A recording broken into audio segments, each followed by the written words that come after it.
എല്ലാവർക്കും നമസ്കാരം. ഇന്ന് നമ്മൾ വായിക്കുന്നത് ഫാദർ ലോറൻസ്കോ സ്കൂപ്പോളി എഴുതിയ അദൃശ്യ പോരാട്ടം എന്ന ബുക്കാണ്. ഇതിൻ്റെ വിവർത്തനം ടി ദേവപ്രസാദാണ്. അദൃശ്യ പോരാട്ടം പരിശുദ്ധ മലയിലെ വിശുദ്ധ നിക്കോദിമോസും പരിവ്രാജകനായ വിശുദ്ധ തെയോഫാനും വികസിപ്പിച്ചെടുത്തത്. ഫാദർ ലോറൻസ്കോ സ്കൂപ്പോളി. വിവർത്തനം ടി ദേവപ്രസാദ്. ഈ ബുക്ക് സോഫിയ ബുക്സ് ആണ് പ്രകാശനം ചെയ്തിരിക്കുന്നത്, കോഴിക്കോട്.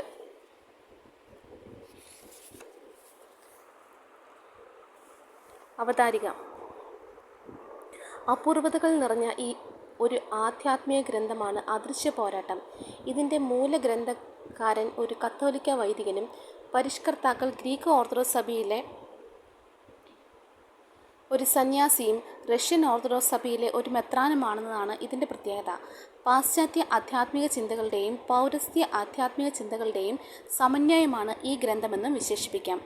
16-ാം നൂറ്റാണ്ടിൽ ഇറ്റലിയിൽ ജീവിച്ചിരുന്ന ഫാദർ ലോറൻസോ സ്കൂപ്പോളി എന്ന കത്തോലിക്ക വൈദികൻ 1589 ഈ ഗ്രന്ഥത്തിൻ്റെ മൂലകൃതി വെനീസിൽ നിന്നും ആദ്യമായി പ്രസിദ്ധീകരിച്ചത്. ഗ്രന്ഥകർത്താവിൻ്റെ ജീവിതകാലത്ത് തന്നെ 30-ലധികം പതിപ്പുകൾ ഈ ഗ്രന്ഥത്തിനുണ്ടായി. ഓരോ പുതിയ പതിപ്പിനോടൊപ്പവും പുതിയ അധ്യായങ്ങൾ എഴുതി ചേർത്തിനാൽ ഓരോ പതിപ്പും മറ്റുള്ളവയിൽ നിന്നും തികച്ചും വ്യത്യസ്തമായിരുന്നു. എങ്കിലും ആദ്യ എഡിഷൻ മുതൽ തന്നെ ഈ ആധ്യാത്മിക ഗ്രന്ഥം യൂറോപ്പിലെ സഭകളിൽ ശ്രദ്ധേയമായ സ്ഥാനം നേടിയിരുന്നു. Italian, English, French, Spanish, German എന്നീ ഭാഷകളിലായി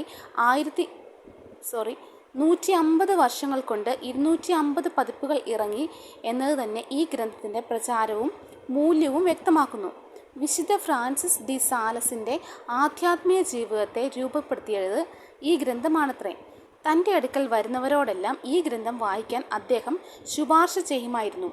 അദ്ദേഹം എഴുതിയ നിരവധി കത്തുകളിലും ഈ ഗ്രന്ഥത്തെക്കുറിച്ചുള്ള പരാമർശമുണ്ട്. വിശുദ്ധൻ തൻ്റെ യാത്രകളിലെല്ലാം ഈ ഗ്രന്ഥം കൂടെ കൊണ്ടു നടക്കുമായിരുന്നു. ഗ്രീസിലെ മൗണ്ട് അഥേസിലുള്ള ഒരു ഓർത്തഡോക്സ് സന്യാസിയായിരുന്ന നിക്കോദിമോസിൻ്റെ കൈകളിൽ ഈ ഗ്രന്ഥം എത്തിയത് 18-ാം നൂറ്റാണ്ടിലാണ്. അദ്ദേഹം അത് ഗ്രീക്ക് ഭാഷയിലേക്ക് പരിഭാഷപ്പെടുത്തി. കൂട്ടത്തിൽ പൗരസ്ത്യ സഭാപിതാക്കന്മാരുടെയും മരുഭൂമിയിലെ താപസ ശ്രേഷ്ഠരുടെയും ചിന്തകളും വ്യാഖ്യാനങ്ങളും ഉൾപ്പെടുത്തി ഓർത്തഡോക്സ് വിശ്വാസികൾക്ക് സ്വീകാര്യമായ വിധം വിപുലപ്പെടുത്തുകയും ചെയ്തു. ഫാദർ സ്കൂപ്പോളിയുടെ 2 ഗ്രന്ഥങ്ങളായിരുന്ന ആത്മീയ പോരാട്ടം, പർദീസിലേക്കുള്ള വഴി എന്നിവ സംയോജിപ്പിച്ച് അദൃശ്യ പോരാട്ടം എന്ന ഒറ്റ ഗ്രന്ഥമാക്കിയതും നിക്കോദേമോസ് ആണ്. നിക്കോദേമോസിൻ്റെ സുഹൃത്തും റഷ്യൻ ഓർത്തഡോക്സ് സഭയിലെ ബിഷപ്പുമായിരുന്ന തെയോഫാൻ ഈ ഗ്രന്ഥത്താൽ ആകർഷിക്കപ്പെടുകയും അദ്ദേഹം അത് റഷ്യൻ ഭാഷയിലേക്ക് വിവർത്തനം ചെയ്യുകയും ചെയ്തു. അദ്ദേഹവും തൻ്റെ വ്യാഖ്യാനങ്ങളും അടിക്കുറിപ്പുകളും ചേർത്ത് അദൃശ്യ പോരാട്ടത്തെ കൂടുതൽ വിപുലമാക്കി. പ്രസ്തുത ഗ്രന്ഥത്തിൻ്റെ മലയാള വിവർത്തനമാണിത്. തോമസ് അക്കബീസിൻ്റെ ക്രിസ്ത്വാനുകരണത്തോട് തുലനം ചെയ്യാവുന്ന ഈ കൃതി അനേകം തലമുറകളുടെ ആത്മീയ പരിപോഷണത്തിന് സഹായിച്ച അതുല്യ ഗ്രന്ഥമാണ്. ക്രിസ്തീയ പൂർണ്ണതയിലേക്കും ആന്തരിക ശാന്തിയിലേക്കും വായനക്കാരെ നയിക്കുന്ന ഈ ഗ്രന്ഥം മലയാളി ക്രൈസ്തവരുടെ ആത്മീയ ജീവിതത്തിന് മുതൽക്കൂട്ടാവുന്നുവെന്നതിൽ സംശയമില്ല. ഇത് വായിക്കുകയും ധ്യാനിക്കുകയും ചെയ്യുന്ന സകലരുടെയും ആധ്യാത്മിക ജീവിതം അനുഗ്രഹീതമായി തീരട്ടെ എന്ന് പ്രാർത്ഥിക്കുന്നു.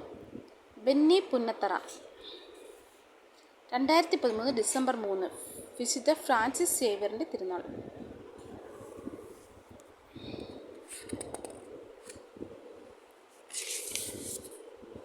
ഇത് പിന്നീട് ഇതിവൃത്തമാണ്. ഇന്നത്തെ അധ്യായങ്ങൾ പറഞ്ഞേക്കുന്നത്. 2ാമത്തെ ഭാഗം ഇത്. ഓക്കെ, 1-ാം ഭാഗം. ക്രൈസ്തവ പൂർണ്ണത എന്നാൽ എന്ത്? അത് കൈവരിക്കാൻ പോരാട്ടം അനിവാര്യമാണ്. ഈ പോരാട്ടത്തിൽ വിജയിക്കുന്നതിന് ഒഴിച്ചുകൂടാനാവാത്ത 4 കാര്യങ്ങൾ. നമ്മുടെ സ്വാഭാവികമായ ദാഹവും നമുക്കുള്ള കൽപ്പനയുമാണ് പൂർണ്ണത. നമ്മുടെ കർത്താവ് കൽപ്പിക്കുന്നു, അതുകൊണ്ട് നിങ്ങളുടെ സ്വർഗസ്ഥനായ പിതാവ് പരിപൂർണനായിരിക്കുന്നത് പോലെ നിങ്ങളും പരിപൂർണരായിരിക്കുവിൻ. വിശുദ്ധ മത്തായിയുടെ സുവിശേഷം 5-ാം അധ്യായം 48-ാം തിരുവചനം. വിശുദ്ധ പൗലോസ് ഉപദേശിക്കുന്നു, തിന്മയെ സംബന്ധിച്ച് നിങ്ങൾ പൈതങ്ങളെപ്പോലെയും ചിന്തയിൽ പക്വമതികളെപ്പോലെയും ആയിരിക്കുവിൻ. 1 കൊരിന്ത്യർ 14:20. മറ്റൊരിടത്ത് അദ്ദേഹം പറയുന്നു, ദൈവ തിരുമനസ്സുകളിൽ പൂർണ്ണമായി ആശ്രയിക്കുക, പക്വമതികളായി നിലനിൽക്കുക. കൊളോസ്യസ് 4:12. വീണ്ടും പറയുന്നു, നമുക്ക് പക്വതയിലേക്ക് വളരാം. ഹെബ്രായർ 6:1. പഴയ നിയമത്തിലും കാണപ്പെടുന്നുണ്ട് ഈ കൽപ്പന. നിയമാവർത്തന പുസ്തകത്തിൽ ദൈവം ഇസ്രായേലിനോട് പറയുന്നു, നിങ്ങളുടെ ദൈവമായ കർത്താവിൻ്റെ മുമ്പിൽ പൂർണ്ണരായിരിക്കുക. നിയമാവർത്തനം 18:13. ദാവീദ് തൻ്റെ പുത്രൻ സോളമനെ ഉപദേശിക്കുന്നു, സോളമാ, എൻ്റെ മകനെ, നിന്റെ പിതാവായ ദൈവത്തെ അറിയുക, പൂർണ്ണ ഹൃദയത്തോടും മനസ്സോടും കൂടി അവിടുത്തെ സേവിക്കുക.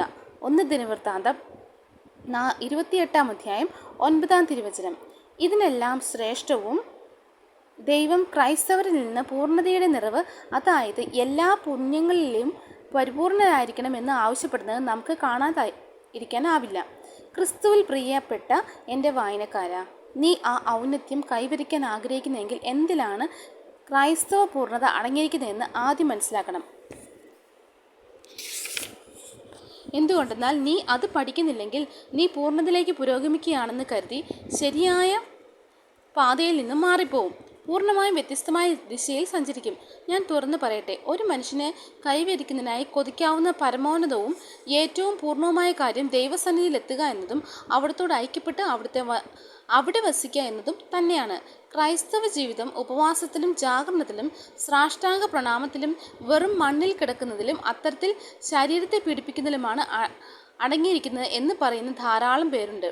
വീട്ടിൽ ധാരാളം പ്രാർത്ഥിക്കുന്നതിലും ദേവാലയത്തിൽ ദീർഘമായ ശുശ്രൂഷകളിൽ സംബന്ധിക്കുന്നതുമാണ് അതെന്ന് വേറെ ചിലർ പറയുന്നു. മാനസിക പ്രാർത്ഥന, ഏകാന്തത, വിരക്തി, നിശബ്ദത എന്നിവയിലാണ് നമ്മുടെ പൂർണ്ണത അടങ്ങിയിരിക്കുന്നതെന്ന് വേറെ ചിലർ പറയുന്നു. നിയമങ്ങളിൽ പറയുന്ന ചട്ടങ്ങളും അഭ്യാസങ്ങളും ലംഘിക്കാതെയും അവയിൽ ഒട്ടും വീഴ്ച വരുത്താതെയും എല്ലാറ്റിലും മിതത്വം പാലിച്ചുകൊണ്ടുള്ളതുമായ കർശന പാലനവും അഭ്യാസനവുമായി അധികം പേരും പൂർണ്ണതയെ പരിമിതപ്പെടുത്തുന്നു.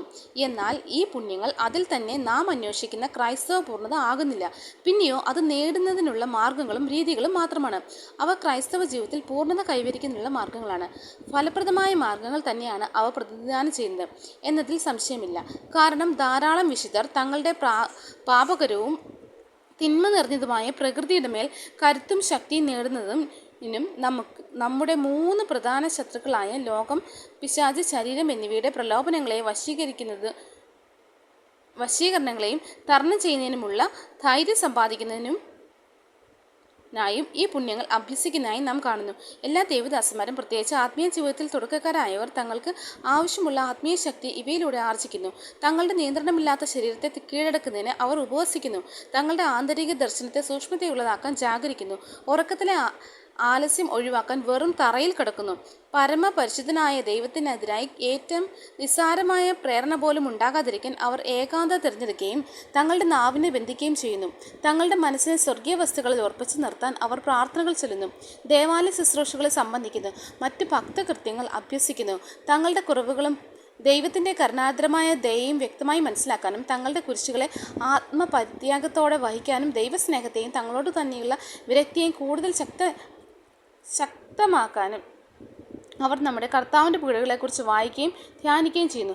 അതേസമയം ഇതേ പുണ്യങ്ങൾ തങ്ങളുടെ ജീവിതത്തിൻ്റെയും പ്രത്യാശയുടെയും ഏക അടിത്തറയായി കണക്കാക്കുന്നവർക്ക് അവ ഏറെ ദോഷകരമായി മാറാം.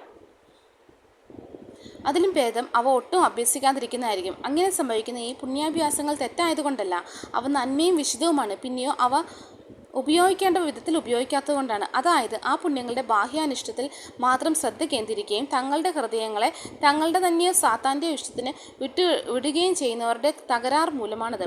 ഇക്കൂട്ടർ തങ്ങളുടെ ശാരീരിക അധ്വാനത്തിൽ ഇടപെടുന്നതിൽ നിന്നും ശിശുസഹജമായ ആമോദത്തോടെ അകന്നു നിൽക്കുന്നു. തങ്ങളുടെ വ്യർത്ഥ ചിന്തകൾക്കനുസരിച്ച് തങ്ങളുടെ സംരംഭങ്ങൾ വർദ്ധിപ്പിക്കുകയും ഇരട്ടിപ്പിക്കുക പോലും ചെയ്യുന്നു. ഇതോടൊപ്പം ചില ആത്മീയ ഉണർവുകളും ആശ്വാസങ്ങളും ലഭിക്കുന്നതോടെ ഇത്തരം വ്യക്തികൾ തങ്ങൾ മാലാഖമാരുടെ അവസ്ഥയിലെത്തിയെന്നും ദൈവം തന്നെ തങ്ങളിൽ സന്നിഹിതനാണെന്ന് ചിന്തിക്കാൻ തുടങ്ങുന്നു. ചില അവസരങ്ങളിൽ അമൂർത്തവും പ്രാപഞ്ചികമല്ലാത്തതുമായ കാര്യങ്ങളെക്കുറിച്ചുള്ള ധ്യാനത്തിൽ അവർ മുഴങ്ങുകയും തങ്ങൾ ഈ പ്രപഞ്ചത്തെ ആകെ അതിലംഘിച്ചതായും 3-ാം സ്വർഗത്തിൽ വിഹരിക്കുന്നതായും കരുതും.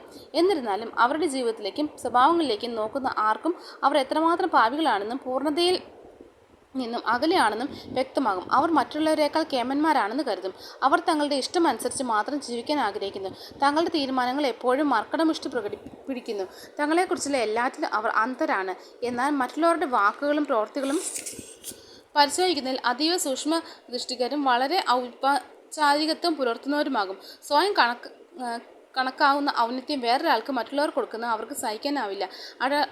അയാളോട് പ്രകടമായ ശത്രുത കാണിക്കും. ആരെങ്കിലും ആ വ്യക്തിയുടെ ഭക്തകൃത്യങ്ങളെക്കുറിച്ച് താപസകൃത്യങ്ങളെക്കുറിച്ച് വിശിഷ്യ മറ്റുള്ളവരുടെ സാന്നിധ്യത്തിൽ എന്തെങ്കിലും പറഞ്ഞാൽ ദൈവം അത് അനുവദിക്കാതിരിക്കട്ടെ. ഇക്കൂട്ടർ ഉടൻ കുപിതരാവും, കോപം കൊണ്ട് തിളയ്ക്കും, തങ്ങൾക്ക് ഒരിക്കലും നിരക്കാത്ത വിധം പെരുമാറും. അവരുടെ ആത്മജ്ഞാനത്തിലേക്ക് കൊണ്ടുവരാനും പൂർണ്ണതയിൽ നേരായ മാർഗത്തിലേക്ക് നയിക്കാനും വേണ്ടി ദൈവം അവർക്ക് കഷ്ടപ്പാടുകളും രോഗങ്ങളും അയക്കുകയോ തൻ്റെ സത്യസന്ധരായ യഥാർത്ഥ ദാസരെ അവിടുന്ന് ചോദന ചെയ്യുന്ന വിധം പീഡിപ്പിക്കാൻ അനുവദിക്കുകയോ ചെയ്താൽ ആ ചോദന അവരുടെ ഹൃദയത്തിൽ ഒളിച്ചു വയ്ക്കുന്നത് പെട്ടെന്ന് പ്രകടമാകും. അഹങ്കാരത്തിൽ അവർ എത്ര ആഴത്തിൽ കളങ്കിതമാണെന്ന് അവർ വ്യക്തമാക്കുകയും ചെയ്യും. എന്തെന്നാൽ ഏത് കഷ്ടത അവർക്കുണ്ടായാലും അവർ ദൈവഹിതത്തിന് വിധേയനാകാനും അവിടുത്തെ നീതിയിലെ നിഗൂഢ തീരുമാനങ്ങൾ ശരണപ്പെടുവാനും വിസമ്മതിക്കുകയും ചെയ്യുന്നു. നമുക്ക് വേണ്ടി സ്വയം വിനീതനാകുകയും സഹിക്കുകയും ചെയ്ത ദൈവത്തിനായി നമ്മുടെ കർത്താവ് ഈശോമിശിഹായുടെ മാതൃക പിൻചെല്ലാൻ അവർ വിസമ്മതിക്കുന്നു. വിനീതനാകാനും എല്ലാ സൃഷ്ടികളും താഴ്ന്നവരായി സ്വയം കണക്കാക്കാനും തങ്ങളുടെ പീഡകരെ തങ്ങളുടെ നല്ല സുഹൃത്തുക്കളായി കണക്കാക്കാനും തങ്ങളുടെ ദൈവീയ കരുണയുടെ ഉപകരണങ്ങളായി കാണാനും തങ്ങളുടെ രക്ഷയുടെ സഹായികളായി കാണാനും അവർ വിസമ്മതിക്കുന്നു. ഒരു കാര്യം വ്യക്തമാണ്, അവർ വലിയ അപകടത്തിലാണ്. അവരുടെ ആന്തരിക നേത്രം, അതായത് അവരുടെ മനസ്സ് അന്ധകാരത്തിലാക്കപ്പെട്ടതുകൊണ്ട് ഇതിലൂടെയാണ് അവർ തങ്ങളെ കാണുന്നത്. അങ്ങനെ തെറ്റായി കാണുന്നു. തങ്ങളുടെ ബാഹ്യമായ പുണ്യപ്രവർത്തികൾ കണ്ട് നല്ലവരെന്ന് സ്വയം കരുതി തങ്ങൾ പൂർണ്ണത കൈവരിച്ചതായി അവർ തെറ്റിദ്ധരിക്കുന്നു. തങ്ങളെ വലിയവരായി കരുതുന്ന മറ്റുള്ളവരെ വിധിക്കാൻ തുടങ്ങുന്നു. ഇതിനുശേഷം ഇത്തരം മനുഷ്യരെ തിരിച്ചു കൊണ്ടുവരാൻ ദൈവത്തിൻ്റെ സവിശേഷമായ ഇടപെടലുകൾ അല്ലാതെ ഒരു മനുഷ്യന് സാധിക്കില്ല. പ്രകടമായ പുണ്യങ്ങളുടെ ആവരണത്തിൽ കഴിയുന്ന ഇത്തരം ഒരു രഹസ്യഭാവിയേക്കാൾ പെട്ടെന്ന് പരസ്യവ്യാപി നന്മയിലേക്ക് തിരിയും. ആത്മീയ ജീവിതവും പൂർണ്ണതയും എന്നത് ദൈവത്തിൻ്റെ അടുത്തെത്തുന്നതും അവിടുത്തോട് കൂട്ടായ്മയിലായിരിക്കുന്നതുമാണ്, അല്ലാതെ മേൽപ്പറഞ്ഞ ദൃശ്യപുണ്യങ്ങളല്ല എന്ന് നിങ്ങൾ മനസ്സിലാക്കണം. ഇതോടൊപ്പം നമ്മുടെ ഒന്നുമില്ലായ്മയെക്കുറിച്ചും എല്ലാ തിന്മകളിലും വീഴാനുള്ള സാധ്യതയെക്കുറിച്ചും ബോധ്യമുണ്ടാകണം. ദൈവത്തിൻ്റെ സ്നേഹത്തെയും മഹത്വത്തെയും നന്മയെയും കുറിച്ചുള്ള ഹൃദയംഗമായ ബോധ്യവും നമ്മോട് തന്നെയുള്ള വിരക്തിയും ഉണ്ടായിരിക്കണം. നമുക്ക് ദൈവത്തോടുള്ള സ്നേഹത്തെപ്പടി ദൈവത്തോടുള്ള മാത്രമല്ല എല്ലാ സൃഷ്ടികളോടും വിധേയത്വം വേണം. നമ്മുടെ മനസ്സിൻ്റെ സമ്പൂർണ്ണ പരിത്യാഗവും ദൈവത്തിൻ്റെ ഹിതത്തോടുള്ള പൂർണ്ണമായ അനുസരണവും ഇവയോടൊപ്പം കൂട്ടിച്ചേർക്കണം. മാത്രമല്ല ദൈവം നമ്മിൽ നിന്ന് ഈ പൂർണ്ണത ആഗ്രഹിക്കുന്നു എന്ന ഈ കാരണത്താൽ ദൈവത്തെ പ്രീതിപ്പെടുത്തുക എന്ന ഒറ്റ ലക്ഷ്യത്തോടെ ഇതിനെല്ലാം വേണ്ടി ദാഹിക്കണം. പൂർണ്ണ ഹൃദയത്തോടെ ദൈവത്തെ സ്നേഹിച്ചുകൊണ്ട് ദൈവമഹത്വത്തിനായി വിശുദ്ധ ഹൃദയത്തോടെ ഇവ അഭ്യസിക്കുകയും ജീവിതത്തിൽ പ്രാവർത്തികമാക്കുകയും വേണം. ഇതാണ് ദൈവം തൻ്റെ യഥാർത്ഥ ദാസരുടെ ഹൃദയത്തിൽ സ്വന്തം വിരലുകൾ കൊണ്ട് കോരിയിട്ട് സ്നേഹത്തിൻ്റെ നിയമം. ഇതാണ് ദൈവം നമ്മിൽ നിന്ന് ആഗ്രഹിക്കുന്ന ആത്മനിഗ്രഹം. ഇതാണ് യേശുക്രിസ്തുവിൻ്റെ അനുഗ്രഹീതമായ നുകം, അവിടുത്തെ ലഘുവായ ഭാരം. ഇതാണ് നമ്മുടെ രക്ഷനായ ഗുരുവുമായ യേശുക്രിസ്തു തൻ്റെ പ്രബോധനത്തിലൂടെയും മാതൃകയിലൂടെയും നമ്മളിൽ നിന്ന് ആവശ്യപ്പെടുന്ന ദൈവത്തിനുള്ള സമർപ്പണം. സ്വർഗസ്ഥനായ പിതാവിനോട് പ്രാർത്ഥിക്കുവാൻ ഞങ്ങളുടെ പിതാവേ, അവിടുത്തെ തിരുമനസ്സ് സ്വർഗത്തിലെ പോലെ ഭൂമിയിലുമാകണമേ എന്ന് പ്രാർത്ഥിക്കണമെന്നല്ലേ നമ്മുടെ നാഥനും വീണ്ടെടുപ്പിൻ്റെ കാരണവുമായ കർത്താവായ യേശുക്രിസ്തു നമ്മളോട് ആവശ്യപ്പെട്ടത്. എൻ്റെ ഇഷ്ടമല്ല അവിടുത്തെ ഇഷ്ടം നിറവേറ്റണമേ എന്നല്ലേ പിടാനുവത്തിൻ്റെ തലേന്ന് അവിടുന്ന് പ്രാർത്ഥിച്ച് ഞാൻ സ്വർഗത്തിൽ നിന്നും ഇറങ്ങി വന്നത് എൻ്റെ ഇഷ്ടം നിറവേറ്റാനല്ല, എന്നെ അയച്ചവൻ്റെ ഇഷ്ടം നിറവേറ്റാനാണ് എന്നല്ലേ തൻ്റെ മുഴുവൻ ദൗത്യത്തെക്കുറിച്ച് അവിടുന്ന് പറഞ്ഞത്. സഹോദര, ഇതെല്ലാം എന്താണ് അർത്ഥമാക്കുന്നത്? മനസ്സിലായില്ലേ? പൂർണ്ണതയുടെ ആ മഹത്വം ആർജിക്കാനുള്ള സന്നദ്ധയും ദാഹവും നീ പ്രകടമാക്കുന്നതെന്ന് ഞാൻ കരുതുന്നു. യാത്രയുടെ ആദ്യ ചൂട് മുതൽ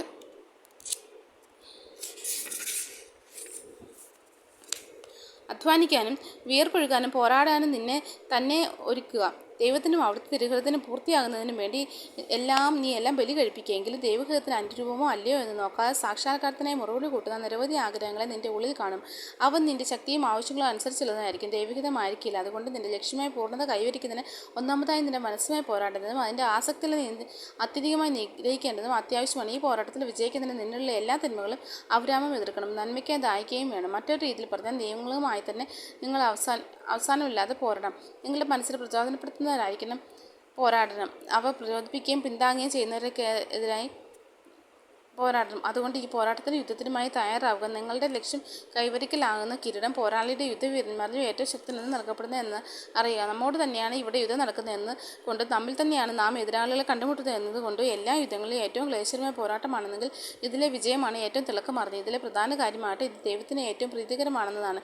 രക്തം ചിന്തുന്നത് വരെ സ്വയം പിടിപ്പിക്കുന്നതിനേക്കാളും മരുഭൂമിയിലെ പുരാതന കാലത്തെ ഏത് താമസത്തിനേക്കാളും ഉപവാസത്താൽ സ്വയം ക്ഷീണിപ്പിക്കുന്നതിനേക്കാളും ദൈവത്തിന് കൂടുതൽ സ്വീകാര്യമായത് നിങ്ങൾ തീക്ഷ്ണതയിൽ ജ്വലിച്ച് നിങ്ങളുടെ അനിയന്ത്രമായ ആസക്തികളെയും വഴിവിട്ട ലൈംഗിക തൃഷ്ണയും ഹൃദയത്തിൻ്റെ ദുരാഗ്രഹങ്ങളെ കീഴടക്കുകയും നിഗ്രഹിക്കുകയും ചെയ്യുന്നതാണ്. നിങ്ങൾ വിശ്വാസികളിൽ നിന്ന് നൂറുകണക്കിന് ക്രൈസ്തവ അടിമകളെ വീണ്ടെടുക്കുകയും അവർക്ക് സ്വാതന്ത്ര്യം കൊടുക്കുകയും ചെയ്തിരുന്നാലും നിങ്ങൾ നിങ്ങളുടെ ആസക്തികളുടെ അടിമയായി തുടരുന്നതിന് സ്വയം രക്ഷിക്കാനാവില്ല. നിങ്ങൾ എന്ത് പ്രവൃത്തി പൂർത്തിയാക്കലാവും എത്ര മഹത്വപരവുമാകട്ടെ, നിങ്ങൾ എന്തുമാത്രം ത്യാഗവും അധ്വാനവും വഴിയായാലും പൂർത്തിയാക്കുക. നിങ്ങൾ ആ സ്വന്തം ആസക്തികളെ അവർക്ക് നിങ്ങളിൽ പ്രവർത്തിക്കാനും ജീവിക്കാനുള്ള സ്വാതന്ത്ര്യം കൊടുക്കുന്ന പക്ഷം നിങ്ങൾ ആഗ്രഹിച്ച ലക്ഷ്യത്തിൽ എത്തിച്ചേരാനാവില്ല. ക്രൈസ്തവ പൂർണ്ണത എന്തെന്ന് പഠിക്കുകയും അത് നേടുന്നതിന് നിങ്ങളോട് അതിക്രൂരമായി യുദ്ധം ചെയ്യുമെന്ന് മനസ്സിലാക്കുകയും ചെയ്തല്ലോ. നിങ്ങൾക്ക് അദൃശ്യ യുദ്ധത്തിൽ വിജയിക്കാമെന്ന് കിരീടം ചൂടണമെന്നും ഉണ്ടെങ്കിൽ അദൃശ്യമായതും ഏറ്റവും വിശ്വാസിയും ആർക്കും കീഴടക്കാനാവാത്തതുമായ ആയുധങ്ങളെ നിങ്ങൾ സജ്ജമാക്കണം. അതിന് താഴെപ്പറയുന്ന 4 മനോഭാവങ്ങൾ ആത്മീയ പ്രവർത്തികൾ നിങ്ങളുടെ ഹൃദയത്തിൽ നട്ടുകൊടുക്കുക. ഒരു കാര്യത്തിൽ നിങ്ങൾ മാത്രം ആശ്രയിക്കാതിരിക്കുക.